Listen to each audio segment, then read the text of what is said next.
Hey Chevra, what's going on? Welcome back to Babel on Talmud. Today we're studying Daf, I didn't write it, okay, but it's Daf Hey, okay. Today we're studying Daf Hey, Daf 5 of Masechta Pesachim.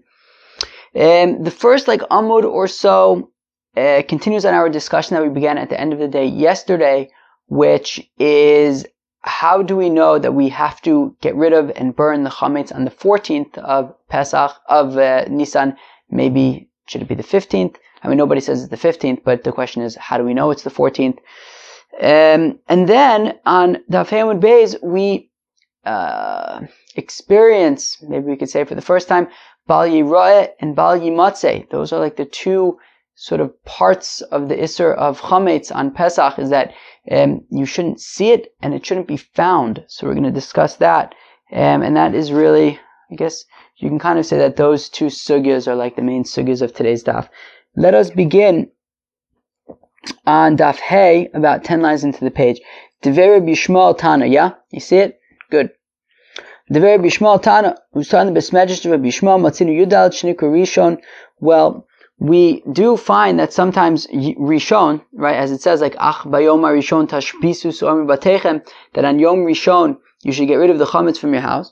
So, we see that Rishon could sometimes be a reference to the 14th day of Nisan. Shneimar, as the pasuk says, Barishon Barba Aso Yom Lachodesh. Right? It says by the Korban Pesach that on the Rishon, on the 14th day of the month, you should take the Korban Pesach. So, but what's interesting for us, wait,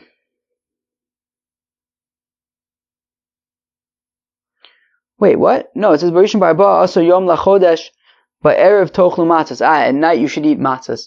Okay, fine.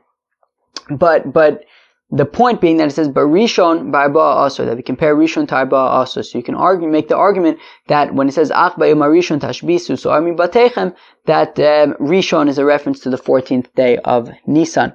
Okay. Rav Nachman Bar Yitzchak Amar Rishon Dmei Ikara Mashma. Interesting.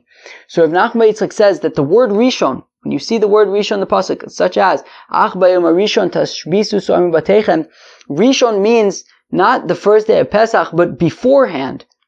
That before Pesach, you have to get rid of chametz, and that will be on the 14th. Damar, as the pasuk says, Harishon Adam Tivalet. Right, the pasuk says in Eov, Harishon Adam Tivalet, and Rashi says, Akodem Adam Harishon Noladta, were you born before Adam Harishon? So we see that Harishon Adam Tivalet means, were you born, right, Rishon means before. And therefore, by chametz, when it says Ach Bayom Rishon Tashbisu So'ami Batechem, it means that Bayom Rishon, i.e. beforehand. So Pesach is from the 15th until the 21st, but beforehand on the 14th, that is when you get rid of your chametz. But now the Gemara asks the kasha, Chevra, El me'atu lekachtem lochem Bayom Rishon. No, what's that talking about? I'll read that again. Lekachtem lochem Bayom Rishon. What are you taking on the first day? A lulav. When it comes to Sukkot, it says that on the first day you'll take your lulav. Okay? So hachinami rishon to meikar mashma. So if Nachman Bar Yitzchak, if rishon means beforehand, so does that mean that on Erev Sukkot there's a mitzvah to take your lulav? I mean, I've never heard of that. So the Gemara answers shiny Hassan. It's different when it comes to Sukkot. Don't ask me kashas from Sukkot. Tichsev, as the pasuk says, by Sukkot usmachtem lifnei Hashem lekechem shivas yomim, that you will rejoice before God for 7 days, okay? Mashvi, shvi l'chag, af rishon l'chag. Well, just like when it says Shivas Yamim for 7 days, we're talking about the 7th day is part of Sukkot. So also when it says L'kachtem lochem bayom harishon, that you'll take on the first day is talking about part of Sukkot, it's not talking about beforehand. But the Gemara asks, Hachanami ksiv, Ach Bayom Rishon Tashbisu Shivas Yom Matzos Tochelu. The Gemara says, but 1 second. Not so fast. By Pesach also, it talks about, in the same pasuk that it says, Ach Bayom Rishon Tashbisu, the same pasuk that talks about getting rid of chametz, that we're saying means, Harishon means beforehand, it also says in that same pasuk, Shivas Yom Matzos Tochelu, that you'll eat matzahs for 7 days. And therefore, we should say, just like the 7 days are referring to Pesach, just like the 7th day is a reference is Pesach, so also the first day, i.e. when you get rid of your chametz, should also be Pesach, not necessarily before, right, it should be Pesach, i.e. the first day of Pesach. It doesn't necessarily mean Erev Pesach. So the Gemara says, Imkein nichtov kra rishon, harishon lamali. So the Gemara says, good question. But if what you're saying is correct, that it refers to the first day of Pesach as opposed to Erev Pesach, it should just say Rishon, Ach Bayom Rishon. What's Harishon? Harishon, the extra hey, Shma Mina Lichad Amaran, teaches us that it's like we said, that it's referring to Erev Pesach. But Chevre, Achi Asam Nami Arishon Lamali. But 1 second. It says by Sukkot also Harishon. Bayom Harishon. So therefore, just like we're saying here by Pesach, because it says Harishon, we're saying ignore the fact that it also says Shivas Yamim. And so we should say the same thing by Sukkot as well. Because it says Lekachtem Lochem Bayom Harishon, we should say ignore the fact that it says Usmachtem Lifnei Hashem Lekechem Shivas Yamim. Visu. And the Gemara asks another kasha. Hosam, over there by Sukkot, it says by Yom HaRishon Shabboson Yom HaShmini Shabboson, that on the first day of Sukkot it's Yom Tiv, and on the 8th day, i.e. on Shmini Atzeres it's Yom Tiv. Eimar Rishon D'mei Kara Mashma. According to you, Reb Nachman by Yitzchak, does Rishon by Sukkot mean that on Erev Sukkot it's a Yom Tiv? I've never heard of that. So Gemara says no. Shiny awesome. Don't ask me kashas from there about the Yom Tiv being the first day and the 8th day. The Amar Kro Vayom HaShmini Shabboson. Because that same pasuk says, in addition to the first day being Yom Tiv, and the 8th day is Yom Tiv. The 8th day of what? Mashmini, Shmini D'Chag, Afrishin Rishon D'Chag. Just like 8 is the 8th day from the first day of Pesach, of Sukkot. So also the first day in that pasuk is the first day of Sukkot. Okay. Now the Gemara says, but Harishon Lamali, what's the deal with the hay, with the Harishon, right? Because the hay, we were learning out by Pesach, the extra hay teaches Erev Pesach. So what's the deal with the extra hay then in Sukkot, when we say the first day is Yom Tiv and the 8th day is Yom Tiv? So then wouldn't the hay, like it's confused, like it's distracting, the hay. Because the hay theoretically means Erev, the day before. So the answer is no, we need the hay. Lemutei cholo shel moed. To exclude Chol HaMoed, that it's not 8 days straight of Yom Tiv. To say that the first day is Yom Tiv, the 8th day is Yom Tiv, but not the days in between. Chol HaMoed Merishon Shmini Nafka. The Gemara says, I know that Chol HaMoed is not Yom Tiv because the pasuk says pretty clearly what's Yom Tiv. Day 1 and day 8, not the days in the middle. So it's true. The Gemara says, no. I need Harishon to teach me day 1 and day 8 and not the in-between days. Because Takadaite Chamina, it might enter your mind to say, that because the pasuk says, and the 8th day will be Yom Tiv, so I might think that the extra vav adds on to the first Indian. So even though it says day 1 and day 8, I might think that extra vav is teaching me to also include the days in between. So that even on Chol HaMoed it's Yom Tiv Kamash Malan. So therefore, the pasuk needs to tell me the extra hay of Harishon to say that only days 1 and day 8 are Yom Tiv, but not the days in the middle. But then the Gemara says, okay, but still, how about this? Why don't you just not have the vav of Uva Yom HaShmini, and then you don't need the extra hay, right? It sounds like a hack upon a hack upon a hack, right? Why don't we just keep things simple, don't have the extra vav, then we don't need the extra hay to cancel out the extra vav. Visu, and more so, Hasam Dichsiv, it says by Pesach, Uva Yom HaRishon Mikra Kodesh Yelochem. It says by Pesach that on the first day, it is a Mikra Kodesh. It's a Yom Tiv. So Rishon D'mei Kar Mashma, should we say over there also that when it says by Yom HaRishon, it means that Erev Pesach is a Yom Tiv? Kilu, what's going on? Meaning, Rav Nachman bar Yitzchak has this idea that because it says Ach Bayom HaRishon, so HaRishon D'mei Kar Mashma means the day before, it means beforehand on Erev Yom Tiv. But that's really creating quite a mess, because it says HaRishon in lots of different places in the Torah, and if you're going to try to explain, now we're going to have to look at every single instance and explain why in that case it isn't beforehand, it's not translated as beforehand, it really becomes a big mess. So Ella haneshlosha rishon mibayle lichdetani dever bishmal. Oh, so the Gemara says that nonetheless, all these questions that you're asking from Lulav, from the first day of Yom Tov of Pesach, from the first and 8 days of Yom Tov when it comes to Sukkot, we can explain all of these. We can explain all of them.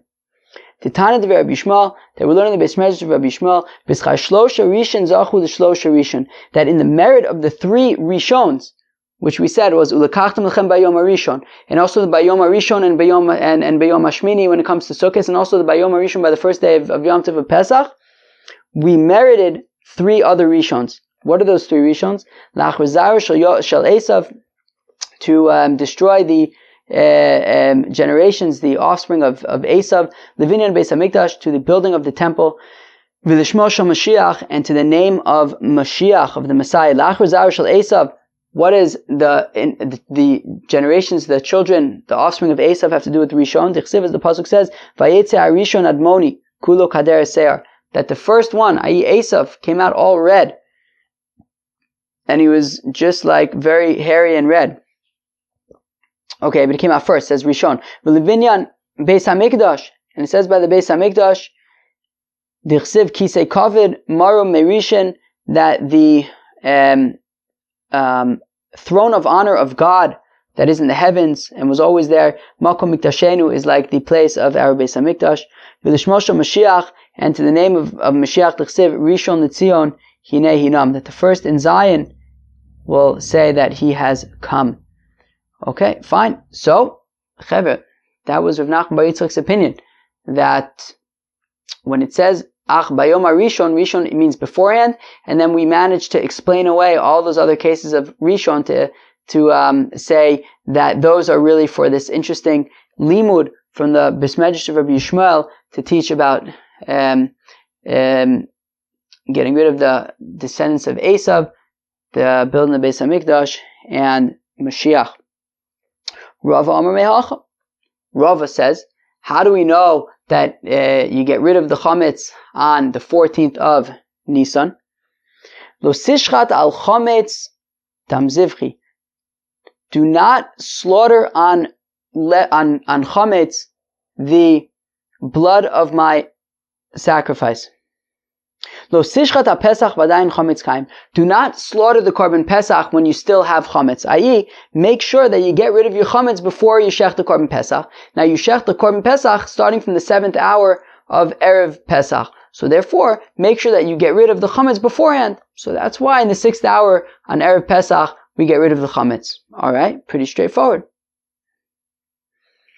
Ve'ema kochad v'chad ki shachit. So now the Gemara asks, but if all that we need to do is get rid of the chametz before we shech the korban pesach, so not everybody shechs the korban pesach at 7 hours. If I remember correctly, actually, from the last time I learned Pesachim, I think actually in most, oh wait, no, that I'm actually not sure about that. I don't remember if in like a regular year you actually shech the korban pesach on the 7th hour anyways. Maybe it's a little bit later, but anyways, if the whole point is that you just don't want to shech the korban pesach when you have chametz around, so then I mean, it shouldn't necessarily be an exact time of when you have to get rid of the chametz. Just get rid of it before you do it. You know, if you shech the korban pesach later, so then you have more time to eat chametz.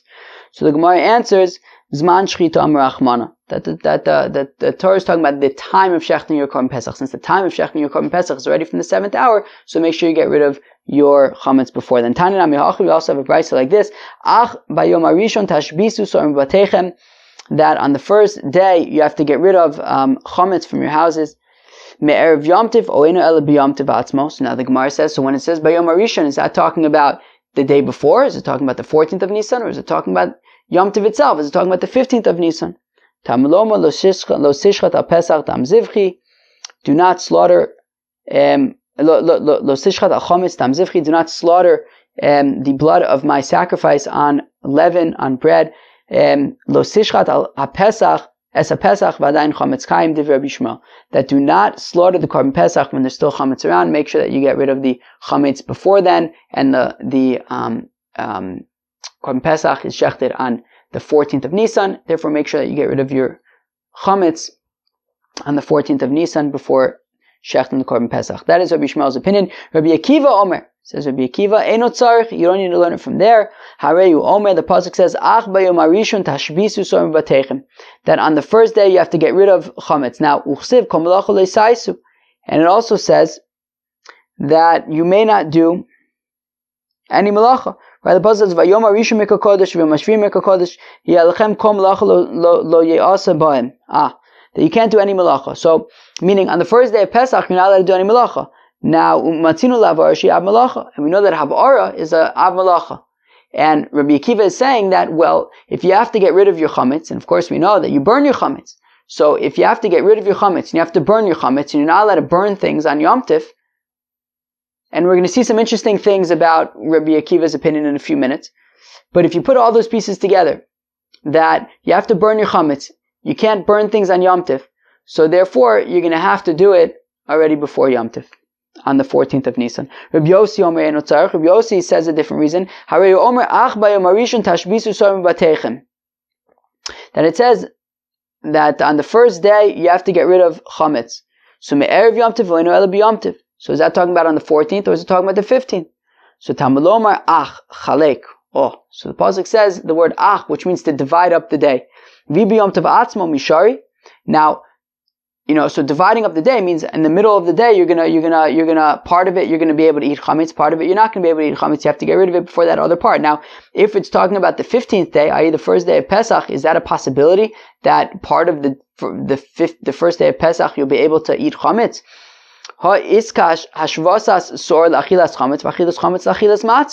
That, as we said yesterday, that we compare getting rid of the chametz to eating chametz, which is compared to eating matzah. And we eat matzah on the first night of Pesach. So already by the first night of Pesach, you have to get rid of the chametz, which means that clearly we're not talking about that this Ach bayom harishon can't be talking about the first day of Pesach. Must be talking about Erev Pesach.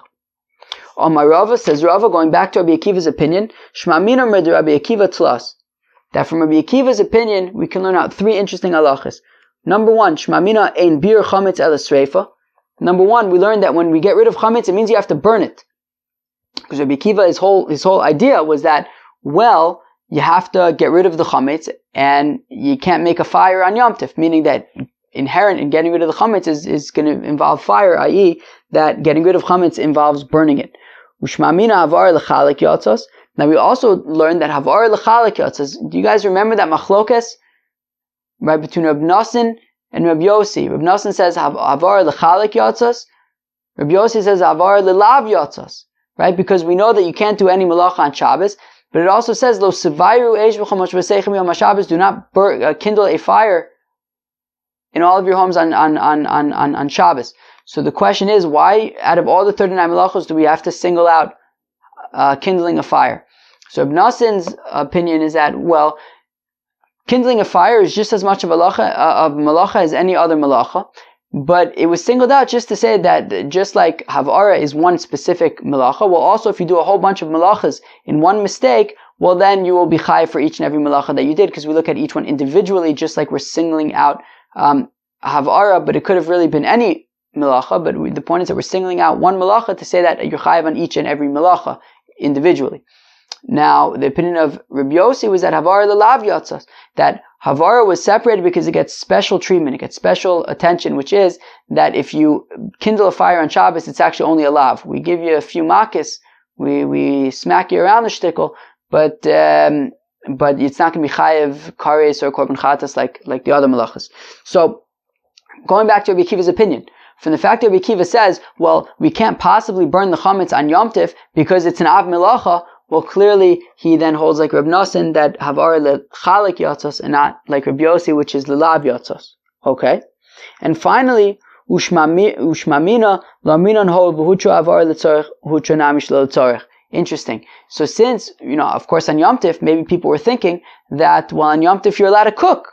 So it's not so simple, it's not so obvious that I can't burn my chametz on Yom Tif. Why not? I'm allowed to cook on Yom Tif. I'm allowed to have a fire going on Yom Tif. So Rabbi Akiva is saying is that we don't say that we do not say that, well, since you're allowed to have fires on Yom Tif for things that you have needs for, such as ochel nefesh, that does not give us permission to also, let's say, burn our hametz on Yom Tov. Very interesting stuff. Okay, now we move on to the sugya of bal yera'eh and bal yimatzeh, at least for the first time. I assume that it's probably going to come up quite a bit. What is bal yera'eh, bal yimatzeh? Well, literally it means bal yera'eh, that hametz should not be seen, and bal yimatzeh means it should not be found. What's an nafka between being seen and being found? Well, let's say I take my hametz and I hide it in the ground, so I won't see it, but I could potentially find it. So we're gonna look at these sugyas. There's gonna be a shtickle spaghetti in here. Things are gonna get a little bit, messy, but we will come out straight in the end. So I'm just warning you now, there's going to be little things that might be a little like, wait, what happened? But we're going to clarify everything. So we have one pasuk that says that for 7 days, leaven shall not be found in your houses. Matamalomar. How come I need that pasuk? The pasuk already says, Lo yera'eh lecha se'or, that there shouldn't be any leaven. Lo yera'eh lecha chametz, there shouldn't be any chametz. What's the difference between chametz and leaven? So hametz is like bread. Leaven, I think, is like a sourdough starter. It's like things that leaven other things, I believe. So b'chol gvulecha, in all of your gvul, so in all of your boundaries. So here's the question. If by bal yera'eh, it says in all of your boundaries, well, your house is included in all of your boundaries. So therefore, if we already have the pasuk talking about in all of your boundaries, why do I need a pasuk talking about your house? Just give me the pasuk about the boundaries, and memela it includes the house. So the Gemara answers, Lo yera'eh lecha se'or. Well, in the context of the boundaries, it says that it should not be seen to you any leaven. Shel cho'i ataroeh, aval ataroeh shel acherim. V'shel gavoah. Right? That you can't see your own chametz, but you can see other people's chametz. Yachol yatmin v'yikabel pikdonos min hanachri. Well, if that's the case, can I just hide my chametz? Right? Wait, I don't know what I just said. But you can't see your own chametz, but you can see other people's chametz. Okay, fine. But what if I just hide my own chametz? Would that make it okay? So I can't see my own chametz. I can see other people's chametz. I can't see mine. Can I just hide my chametz? Or what if a non-Jew gives me chametz as a deposit? So meaning, for whatever reason, he's giving me some kind of deposit for something. Now I have to guard this chametz. I have to. If anything happens to it, I'm going to be on the line for it. So even though it's not mine, but I'm kind of responsible for it. So what happens in that case? So on the one hand, it's not mine, but it's like kind of in my house. So tamalomer lo yimatzeh. So that's why it says that it shouldn't even be found. Okay, that. Yeah, I can't just take my chametz and hide it somewhere and say, well, I don't see it, because it can be found. So therefore, it's going to be a problem. And also, you shouldn't have, the responsibility for this chametz of the non-Jew as that's deposited by you. So now this little piece is like, it doesn't necessarily, you're going to ask, wait, is that logic so sound? The Gemara is also going to ask if the logic is so sound, but it says, so all I know is that a non-Jew who is not my servant, who is not under my control in any way, ve'ein shari imcha b'chatzer, and does not live in my chatzer. Oh, how does that feel to hear about chatzers? Feels good, right? Okay, don't worry. We're not getting into what the chatzer looked like. Anyways, so ve'ein shari imcha b'chatzer. So all I know is that I shouldn't take a deposit from a non-Jew who I have nothing to do with. What about a non-Jew who's maybe my servant or lives with me in my courtyard? Minayin. How do I know that even from him I cannot receive chametz as a deposit? Therefore it says that no chametz should be found in your house. Meaning, so you might be thinking, well, I mean, obviously, if I can't even accept chametz from a non-Jew who I have nothing to do with, certainly I can't accept chametz from somebody who I live with. So the Gemara is going to ask that. In the Ella, fine. Okay. Now the Gemara asks, in the Ella shebebatechem. So now all I know is that I can't hide chametz in my house because I might find it. But bebaros b'shichun of ma'aros minayin. How do I know that outside of my house in pits, ditches, and caves, maybe over there I can hide my chametz, and maybe that would be acceptable. So well, therefore it says in all of your boundaries. Now, you might be asking, well, but all of your boundaries was only for Bal yera'eh, not necessarily for Bal yimatzeh. Okay, the Gemara is also going to ask that question. So that's what I was saying about the spaghetti. We're kind of flip-flopping back and forth between Bal yera'eh, Bal yimatzeh, b'chol gvulecha, b'vatechem. By the end of the day today, I believe we will have the answers to all of these questions. Vadayin ani omer. Okay, so now taking a look at what we know so far, I'll say, b'batim, when it comes to my house, so over mishum bal yera'eh, uval yimatzeh, uval yatmin, uval yikal b'pikdonos min hanachri.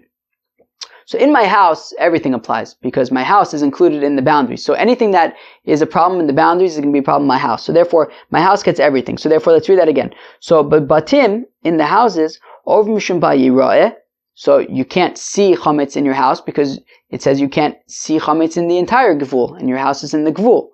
Uval yimatzeh, and you can't find any chametz over there, because it says, right, shivasiyam so lo yimatzeh b'vatechem.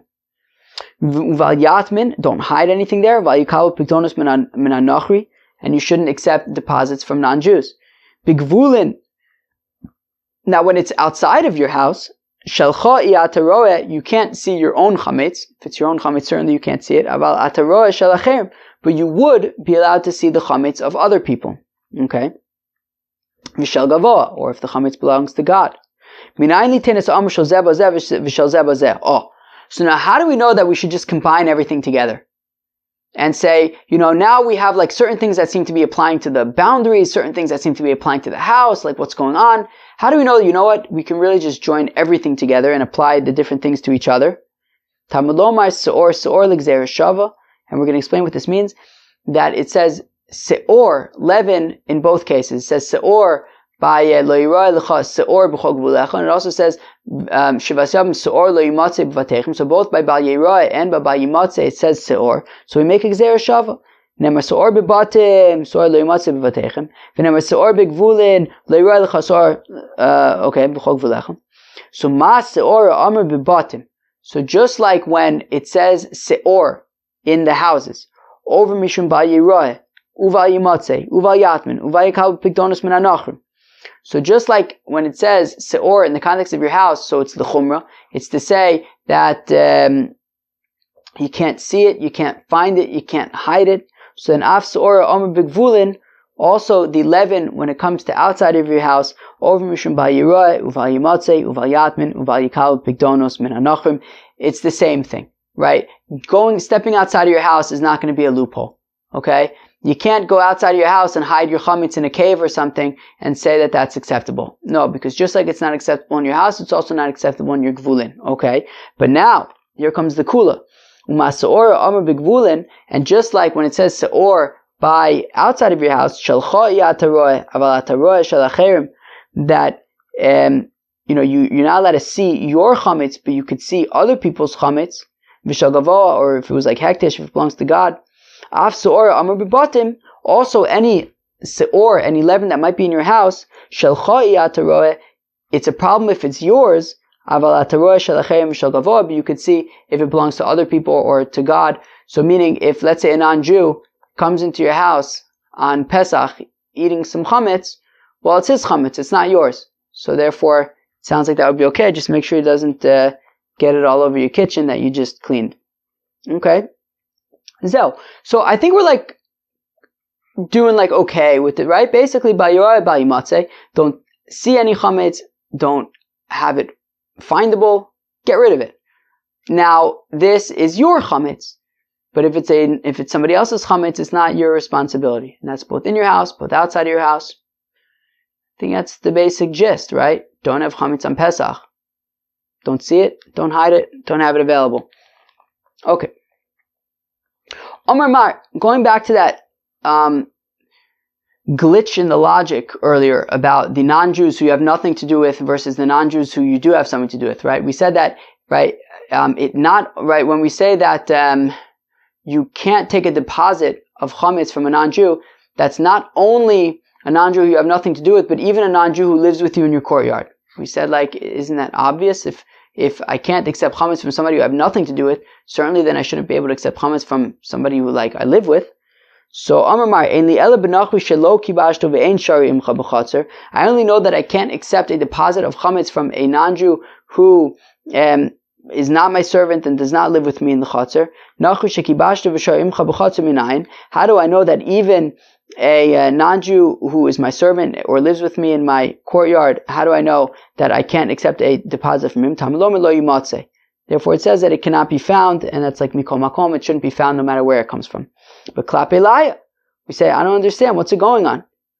Right? The logic is skewed. Meaning, if I can't accept a deposit from somebody I have nothing to do with, certainly then I can't accept deposits for somebody who I'm responsible for. So Amar Abaye ipuch. So Abaye says, okay, flip it around. Say this. Say, it's not only people that I live with that I can't accept the deposit from, but even people who I have nothing to do with. Fine. Rava Amar Lo Lo Tepuch. Rava says, really, don't flip it around. V'areisha koi. And it's going in the reisha. What's the reisha? That the bal yera'eh thing.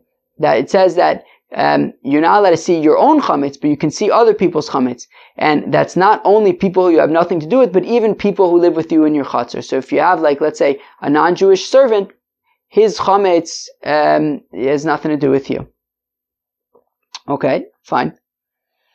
So shelchoi ataroeh, aval ataroeh shel acherim v'shel gavoah. You're not allowed to see your own chametz, but you could see chametz belonging to other people or belonging to God. Ainli ela benachri shelo kibashto ve'ein shari imcha b'chatzer. Now, I only know that this applies to a non-Jew who I have nothing to do with, right? That is not my servant and he doesn't live in my courtyard. So in that case, I can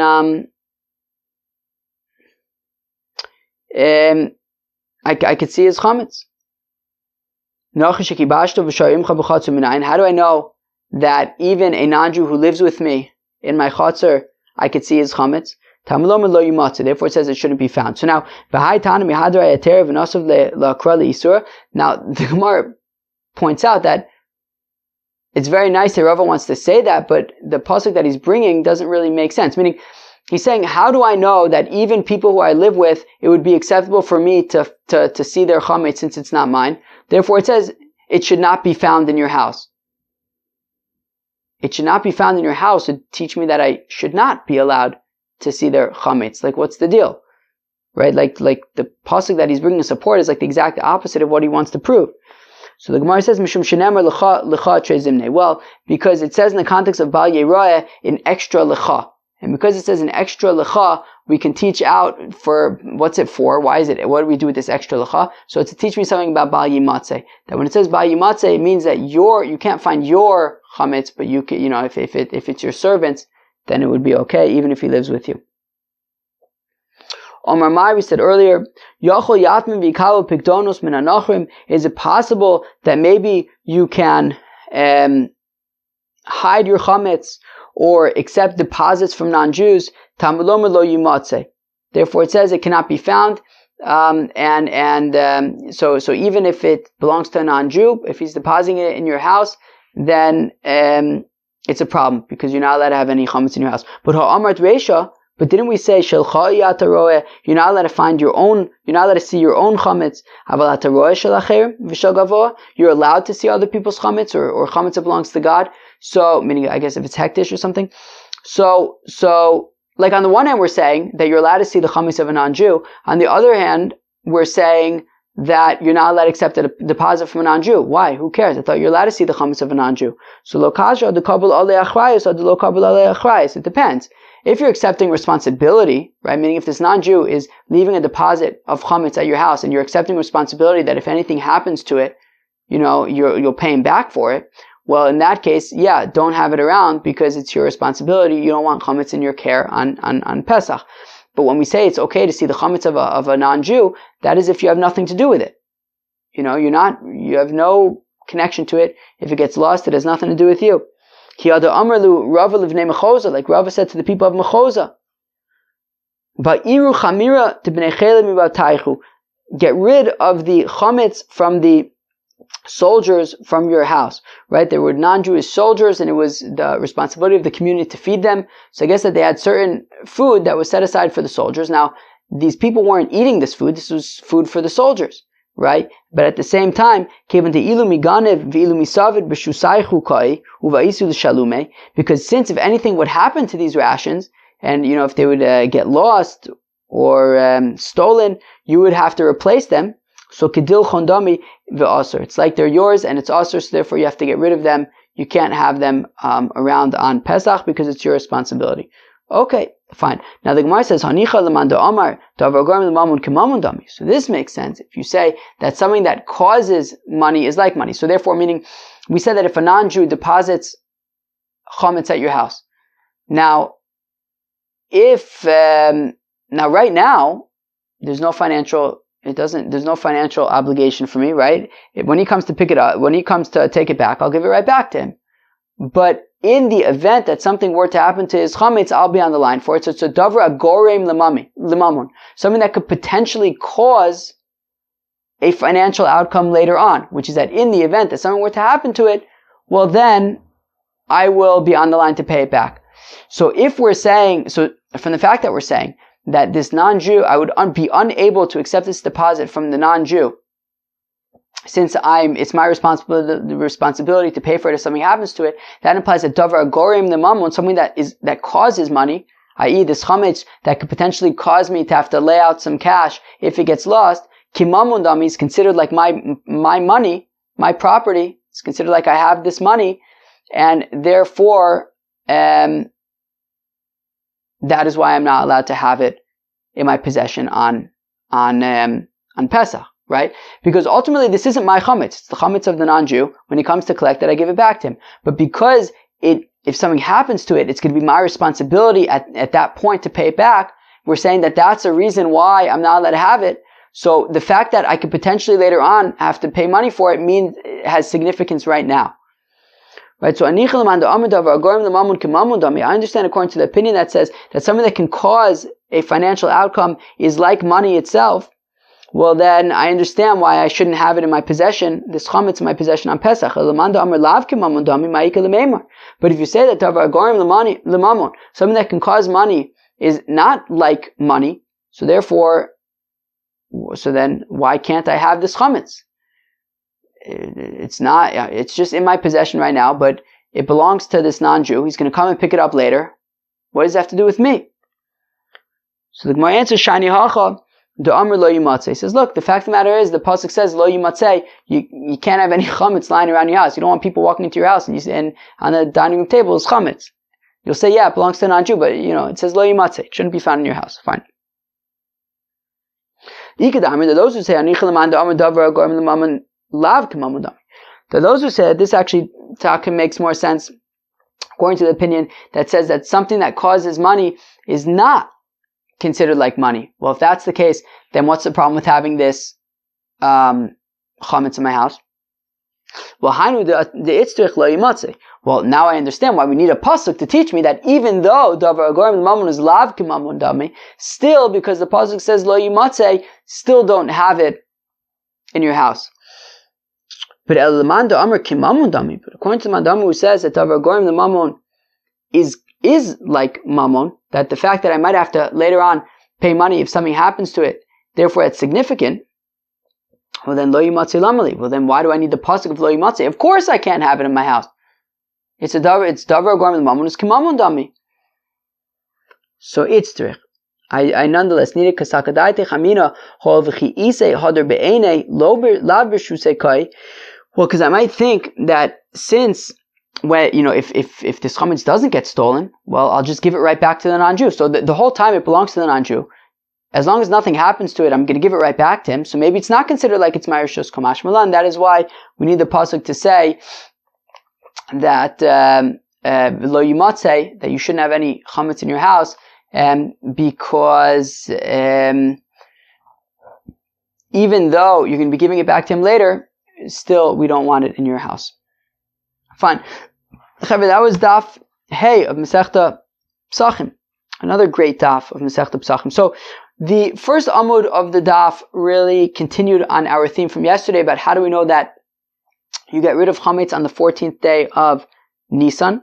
So really it's a continuation of yesterday. We saw at the end of the day yesterday Abaye's opinion, which is because it says Ach bayom harishon, and he says really we wouldn't need us to teach the 14th at night or the 15th or anything like that, so therefore it must only be talking about Erev Pesach.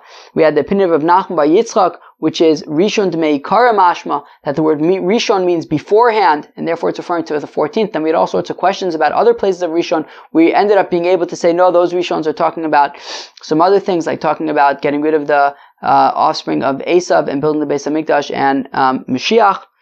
But Rishon, in the context of Biur Chametz, is on the 14th. Rava says, Lo sishchat al chametz dam zivchi. Pasuk says, do not slaughter the carbon Pesach when you still have chametz. Therefore, that is how we know that you have to get rid of it on the 14th. Then we actually add Tanaim, which is very interesting that we have these machlokas Amoraim when there's really, I don't know, it seems to me like there's a machlokas Tanaim about the same thing. So why do we need the machlokas Amoraim? I don't know. Am I misunderstanding something? Anyways, Rabbi Shmuel seems to say the same thing like Rava, that lo sishchal al chametz dam zivchi. Rabbi Akiva says, well, because you have to burn the chametz and you can't burn it on Yom Tiv, so memela you're burning it on Erev Yom Tiv. Which Rava then pointed out that Rabbi Akiva is actually, we learn out three things from Rabbi Akiva. Let's see if I could remember them. One of them is that ein bir chametz el sreifa, right? That when you get rid of chametz, it means you have to burn it.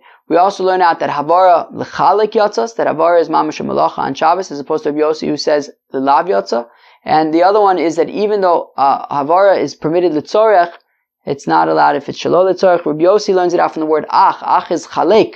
It divides the day in half, and you can't be dividing the first day of Pesach with partially allowed to eat chametz and partially not, because you're not allowed to eat chametz already by the night of Pesach. So therefore, it must mean that on Erev Pesach you're allowed to eat chametz for part of the day and not allowed for another part of the other part of the day. We then began discussing the sugya of Bal yera'eh and Bal yimatzeh, that you may not see chametz on Pesach and chametz may not be found on Pesach. Ultimately, we said that if it's your chametz, you got to get rid of it. You can't see it, you can't find it, none of that stuff. If it belongs to somebody else, then it would be acceptable. It's not your problem. Now, we said when it comes to a non-Jew, so it depends. You would be unable to accept a deposit from a non-Jew because you're responsible for that. However, if a non-Jew has his own chametz that has nothing to do with you, that would be acceptable. That was Daf Hey of Masechta Pesachim. I hope you've enjoyed it very much. I look forward to seeing you tomorrow. Peace out.